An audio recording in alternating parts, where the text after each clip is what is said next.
පසුගිය දවසක කුමුදු නැන්දා නිවාඩුවට ගෙදර ආවා. අපි කටේ 10 දෙනෙක් විතර ගඳේ ගියා හොයාගෙන කාලා බීලා නාලා එන්න කියලා. සේරම වැඩ ඉවර කරලා අපි ගියා නාන්න.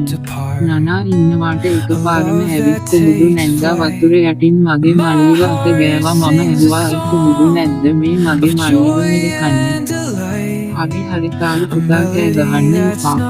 කටියට ඇහි කියලා එකපාරම කුමුදු නැන්දා වතුර යටට ගිහින් මගේ මල්ලි පැටියාව හොරන්න ගත්ත කටට දාගෙන. එවෙලේ මට දැනුනේ අමුතුම හැඟීමක්. කුමුදු නැන්දා ඔබට ඇවිත් මගෙන් ඇහුවා තරු කොහොමද සනීපයිද ඔයාට කියලා. මම කිව්වා අම්මෝ කුමුදු නැන්දේ කියලා මම එයාව බදාගත්තා. එදා හවස ගෙදර ඇවිත් මාව එක්කන් ගියා එයාගේ කාමරයට එක්කන් ගිහින් මගේ ඇඳුම් සේරම ටික ගලවලා එයාගේ ඇඳුමත් ගලවලා එයාගේ නංගි බබාට දිව දාන්න කිව්වා.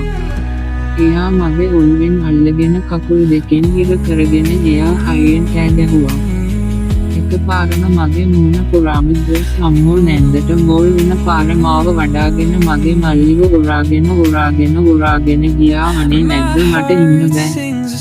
මාව බිමින් කියන්න මම ගෙදර යන්නම්.